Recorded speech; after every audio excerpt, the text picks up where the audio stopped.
Okay, so here's the back side of my net structure, and so you can see what it looks like. As you can see, the net is pretty much just tied on with twist ties all the way around the steel frame. I've got these braces holding up the carpet on the front so I can screw it in.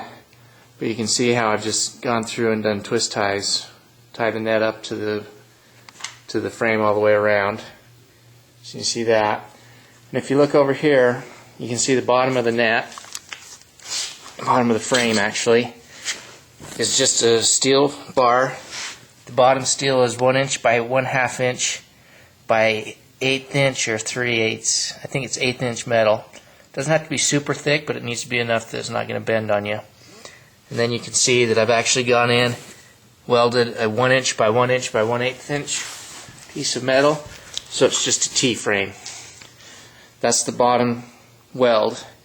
You can buy this metal at Metal Mart, any metal shop in Salt Lake or Utah, and then take it to a welder, and they won't charge you very much. It's actually a pretty simple weld. There's only 4 welds on the entire frame. You can see how that's done.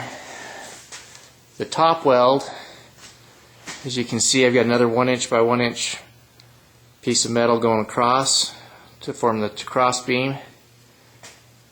And if I lift this up, I think I may not be able to lift it up. Everything's tied down now, but you can see right here I've got a 3/8 or 3/4 inch piece of square tubing going down to hold this piece right here into this piece. So that cross beam, if you can tell from that angle, has a 3/4 by 3/4 piece of metal that fits inside of this, goes down inside there. If that makes sense. I hope it makes sense. I should have filmed this when I was first building it, but you can kind of get the idea that you weld on a little, it's basically only about that big a piece. It's only about a 4 or 5 inch piece that's fitting down inside of this one to keep this crossbar attached on both ends. You can see it right here too. Same thing. That piece again goes down about 4 inches, and it just keeps everything together. So you got basically 2 freestanding T's. It goes up to the crossbar, which fits down inside the other piece of metal, and everything is nice and solid and sturdy, stands up on its own. If you don't actually tie the net to the metal, you can take it down and store it and put it in different places.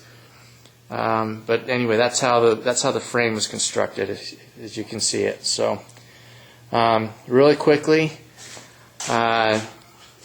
actually, let me come back. I'm going to measure it out so you know the dimensions, and then we'll talk about how to get the carpet cut and everything and put on there. So I'll pause it for now, get some dimensions, and come right back.